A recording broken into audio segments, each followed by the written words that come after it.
चुनावी मैदान में उतरे नेता अपने विरोधियों को मात देने के लिए 24 घंटे दिन रात जी तोड़ मेहनत कर रहे हैं। वोट यात्रा पर हम आज पूरे दिन जुड़े रहेंगे सुखदेव भगत के साथ और डालेंगे उन पर नजर, कैसे होती है उनकी दिनचर्या, कैसे होती है उनकी सभाएं। तो आइए चलते हैं सुखदेव भगत के आवास और शुरू करते हैं उनके साथ दिनचर्या।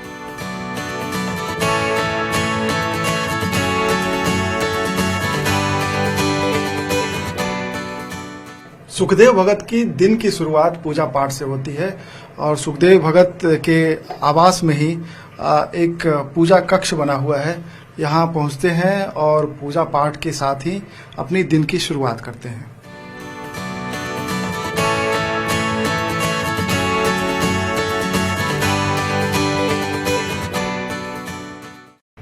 सुखदेव भगत को फुटबॉल से काफी लगाव है और इनकी दिनचर्या में फुटबॉल भी शुमार है। हमने देखा कि आप कर्तव्य करते दिखाई दिए फुटबॉल के साथ।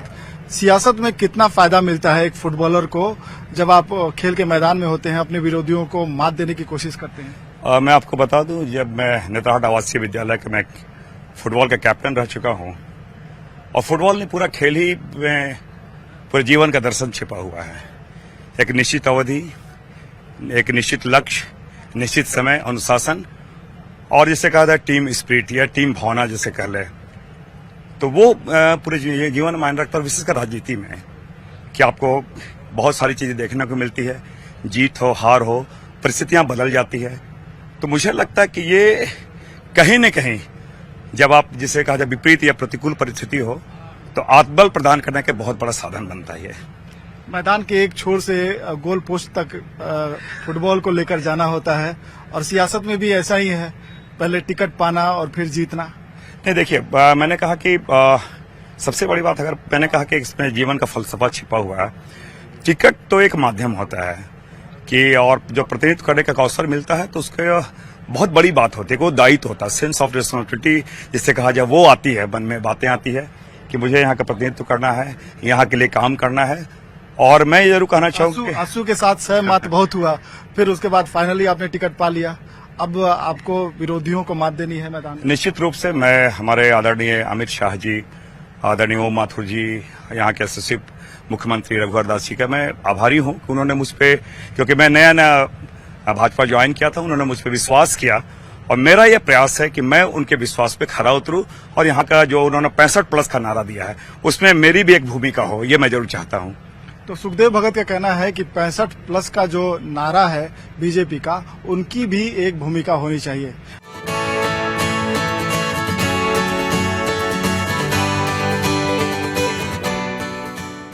दिन भर की एक्टिविटी के लिए नेताजी को एनर्जी की जरूरत होती है और जब एनर्जी की बात होती है तो नाश्ते से इसकी शुरुआत होती है। सुखदेव भगत की पत्नी अनुपमा भगत है यहाँ। आप कैसे पूरे दिन व्यस्त रहते हैं सुखदेव भगत? क्या क्या नाश्ते में होता है, किस तरीके से ख्याल रखती हैं उनका? नाश्ते में देखिए, उनको पसंद बहुत सादा सिंपल ही है। पराठा चाहिए, चाहे वो चाय से चाहिए या सब्जी से चाहिए या कोई किसी मीठे चीज से, तो बस उनके पसंद का ख्याल रखते हुए देती हूँ उन्हें। सियासत में भी उनको भागीदारी की जरूरत होती है, आपके सहयोग की जरूरत होती है। तो लोग जब इकट्ठे होते हैं, चाय पानी, उनसे बातचीत करना और चुनाव में व्यस्तता आपकी बढ़ जाती होगी। हाँ, बिल्कुल बढ़ती तो है और कोशिश करती हूँ कि उसे पूरी तरह बढ़िया से पत्नी धर्म अच्छे से निभा करके उन्हें जगह पे दूं और उन्हें कहते कामयाबी दूं। अब तो आप सियासत में भी सक्रिय है, लोकल बॉडीज का प्रतिनिधित्व करती हैं। जी बिल्कुल। ये सुखदेव भगत को कितना मदद करेगा? मदद तो होती है, बेहतर होगा पूछिए कि पत्नी क्या मदद कर सकती है आपके लिए।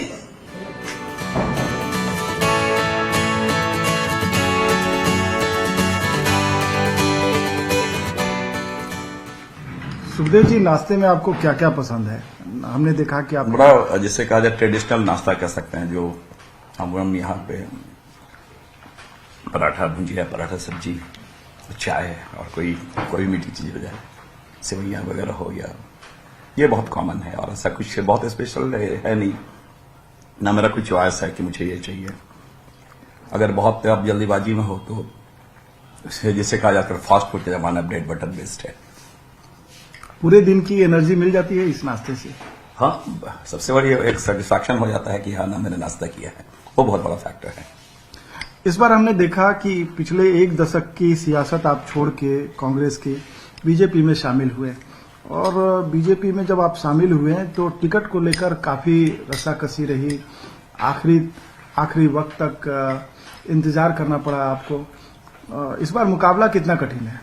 नहीं, देखिए, मुकाबला जहां तक बात है तो मेरी लड़ाई कांग्रेस के साथ है, क्योंकि दोनों राष्ट्रीय दल हैं, भारतीय जनता पार्टी और कांग्रेस, और दोनों के एक जिसे कहा जाए कि एक परमानेंट जिसे कहा जाए कैडर है।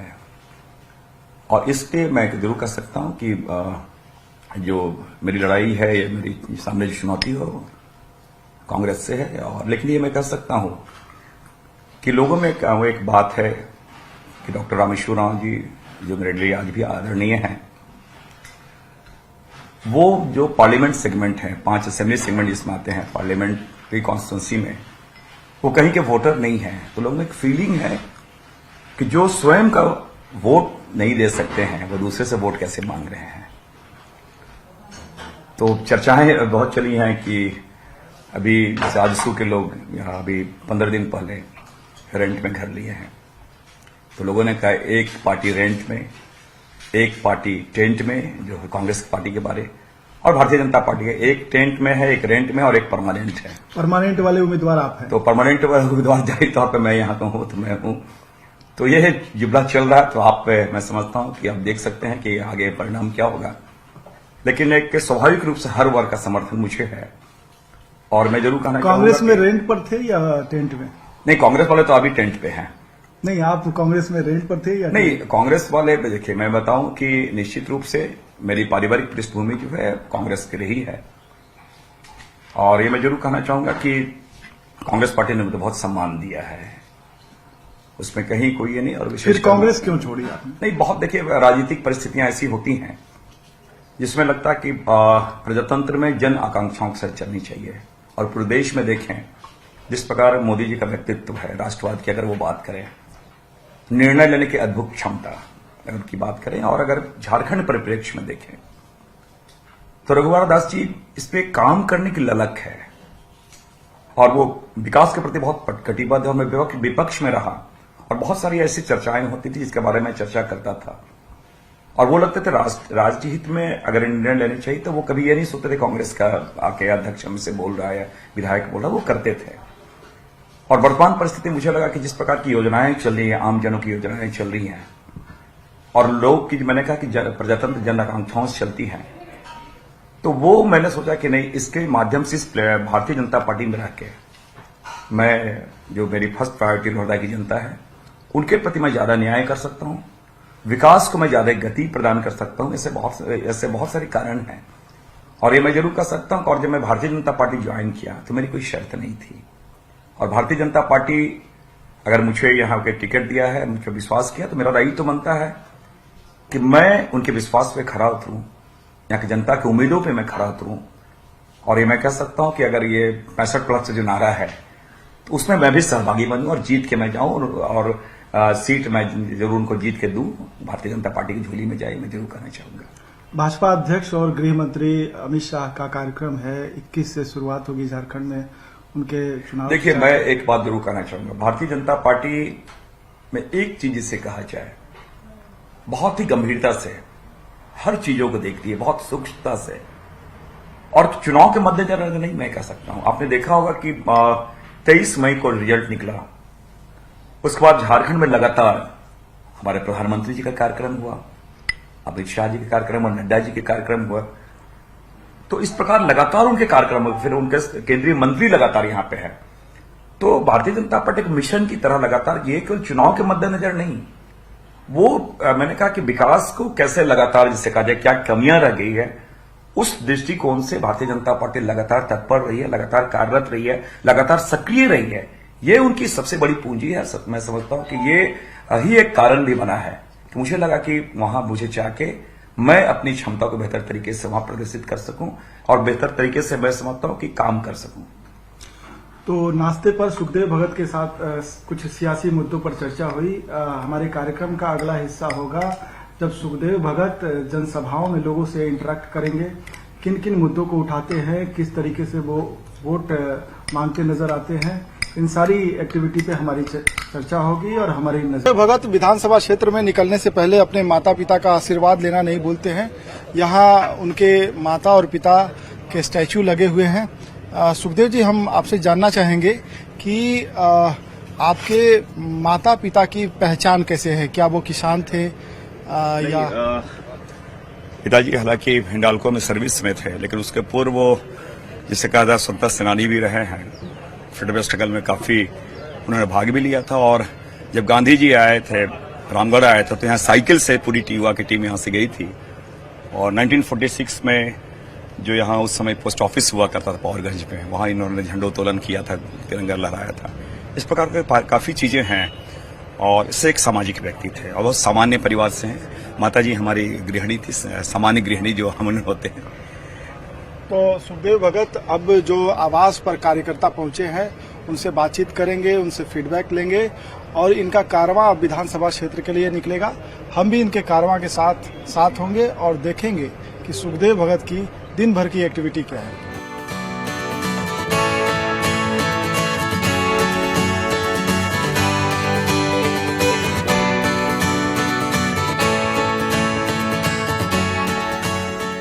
सुखदेव जी, इस बार झारखंड विधानसभा चुनाव में मुद्दे क्या होंगे?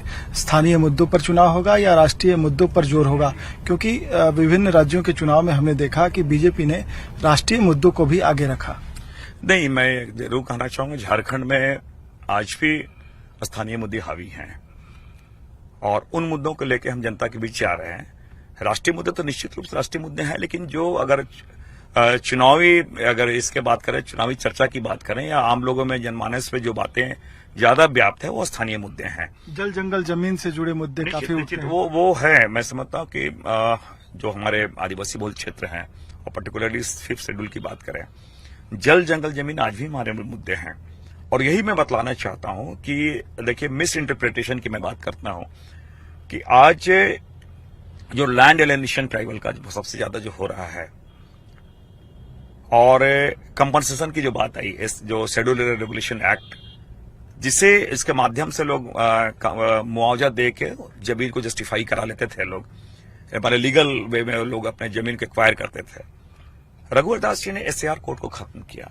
ये मैं समझता हूं बहुत बड़ा कदम है कि आपका जमीन जा ही नहीं सकता है। एक दूसरी बात है कि बहुत ऐसे भी प्रकरण आए हैं रांची जैसे बड़े शहरों में या फिर जो शहर जो जिला में है, जो जनजातीय समुदाय के जिसे कहा जाए उनके लड़कियों से जब शादी करने के बाद उनके नाम पे जिस प्रकार जमीन खरीदी जाती थी और जमीन बिक्री की जाती थी, जिसे कहा जाए कि वो एक माध्यम हो जाता था, उसको भी रघुवर दास जी ने रोका। तो मैं समझता हूं कि बहुत ही कमिटेड है भारतीय जनता पार्टी, बहुत कमिटेड है और उन मुद्दों को लेके मैं समझता हूं कि लोग विशेषकर जो जनजातीय समुदाय, आदिवासी समुदाय है, वो काफी खुश हैं।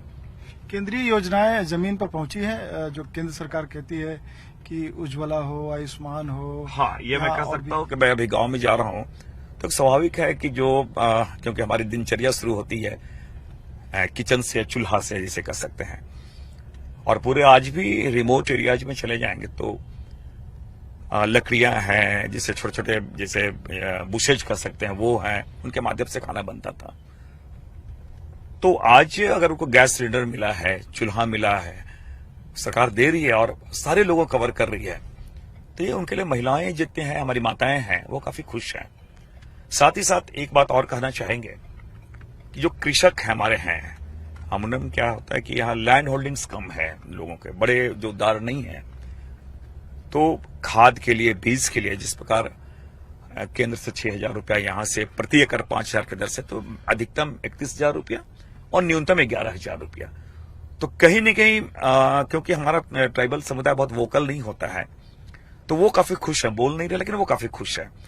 और रघुवर दास जी ने सारे लोगों को, भारतीय जनता पार्टी ने सारे लोगों को, ऐसा नहीं कि कोई किसी वर्ग को, हर वर्ग को, जो एक किसान एक अपने आप में वर्ग है जिसमें हर, जिसे कहा जाता है, हर समुदाय के लोग उसमें आते हैं, किसानों को दे रहे हैं। फिर अगर आयुष्मान भारत की बात करें, जो इलाज हमारे नहीं करा पा रहे थे, उनके माध्यम से, आयुष्मान के माध्यम से उनको सहायता दी जा रही है। प्रधानमंत्री आवास योजना के तहत जिसमें सारी सूचीबद्ध हो चुकी है, वो हो गया। एक बहुत बड़ी बात है, अगर कहीं भी चले जाए आप देखेंगे सोलर इसके माध्यम सोलर एनर्जी के माध्यम से जो वाटर सप्लाई की बात है, जगह जगह हर टोले को और विशेषकर जहां पर अगर SC/ST टोला है तो वो तो कोई छूट ही नहीं रहा है, चाहे छोटे ही टोला क्यों ना हो। तो हमारे यहाँ भी करीब 600 अभी बोरिंग हमारे होने हैं और काम चल रहे हैं उस पे। तो ये विकास भी की योजनाओं के साथ साथ क्या मंदिर का मुद्दा होगा, 370 नहीं, का देखिए, मुद्दा देखिए, होगा, देखिए, NRC का मुद्दा होगा? मैं आपको बता दूं, भारतीय जनता पार्टी के लिए मुद्दा नहीं था।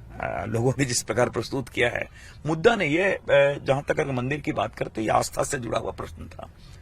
और क्योंकि जाहिर सी बात है कि सुप्रीम कोर्ट ये हमारा कॉन्स्टिट्यूशन का वो हाईएस्ट इंटरप्रेटर है, और सारे लोगों ने, दोनों समुदाय के लोगों ने जब विवाद आया तो सुप्रीम कोर्ट में हम लोगों की आशा थी, और सर्वोच्च न्यायालय ने जो निर्णय दिया और सारे समुदाय के लोगों उसका स्वागत किया है, तो वो हमारे लिए मुद्दा नहीं है, आस्था का प्रश्न था। दूसरी बात, हमें जितने भी बातें जो निर्णय लिए गए हैं, अगर मान लीजिए 370 की बात हम करें तो नो डाउट कि 370 जो एक अस्थायी उपबंध था। जब अस्थायी उपबंध था तो दो बातें सामने आती, या तो आप उसे, अगर आपको लगता है कि आवश्यक था तो स्थायी आप कर देते, और यदि लगता है कि अस्थायी उपबंध था तो उसे हटा देते। तो इसे मैं समझता हूं कि सरकार ने और अमित शाह जी ने बहुत ही, जिसे कहा जाए कि दृढ़ इच्छा शक्ति के साथ जब जनादेश मिला भारतीय जनता पार्टी को, उन्होंने ये निर्णय लिया। क्योंकि अगर एक राष्ट्र, एक विधान, एक निशान की बात करते हैं तो कहीं न कहीं से सार्थक कर रही है ये चीजें। तो ये चीजें आम जनों में है, ये बातें हैं, लेकिन क्योंकि ये विधानसभा का चुनाव है तो हमारे लिए महत्वपूर्ण है कि सड़कों की हमारी क्या स्थिति है, हमारे बिजली की क्या स्थिति है, हमारे पेयजल की क्या स्थिति है, और हमारे ये कृषक भाइयों की क्या स्थिति। ये सारी चीजें हैं जो कि कहीं न कहीं चुनाव को प्रभावित करती है। तो राष्ट्रीय मुद्दों पर भी बात होगी, लेकिन स्थानीय मुद्दे जो विधानसभा चुनाव में कहीं न कहीं नतीजों को प्रभावित करते हैं, तो उन मुद्दों पर भी बातचीत होगी।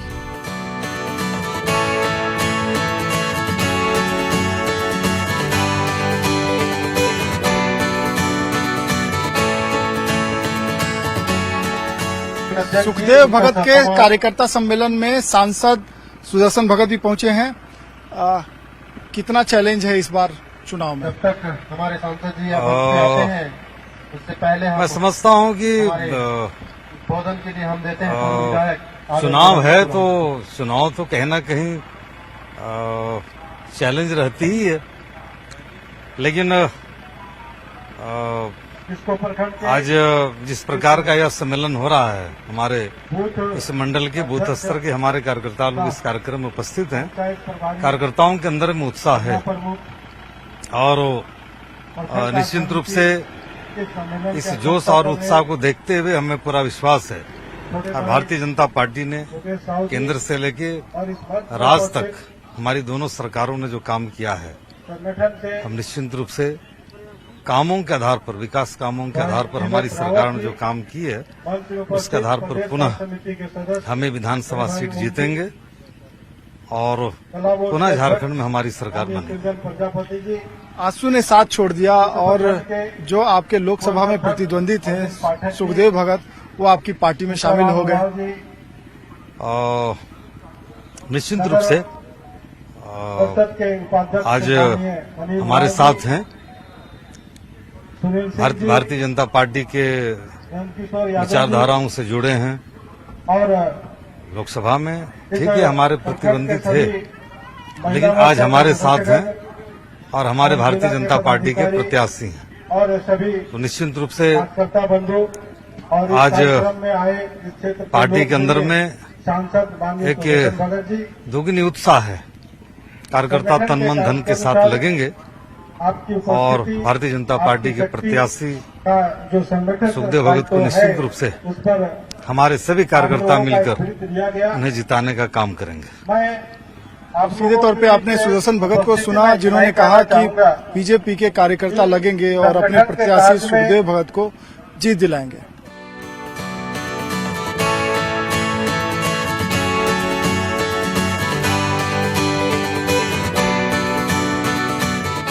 वोट यात्रा पर निकलने के बाद सुखदेव भगत बीच बीच में नुक्कड़ों पर लोगों से मुलाकात करते हैं और उनकी बातचीत हो रही है। सुखदेव भगत विधायक रहे हैं, इस बार फिर से वो जनता के बीच हैं, लेकिन पार्टी बदल गई है। तभी जीतेंगे।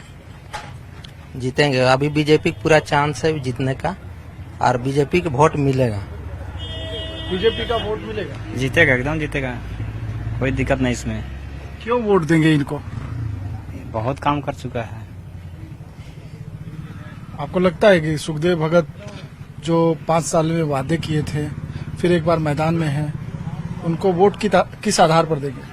उनका काम के आधार पर मिलेंगे इनका वोट और ये 110% इनका जीत है लोहरदगा जिला से। रामेश्वर उरांव भी सामने है, कमल किशोर भगत की पत्नी भी हैं। उनको कोई पहचानते तक नहीं है और वो क्षेत्र में घूमते भी नहीं है बिल्कुल।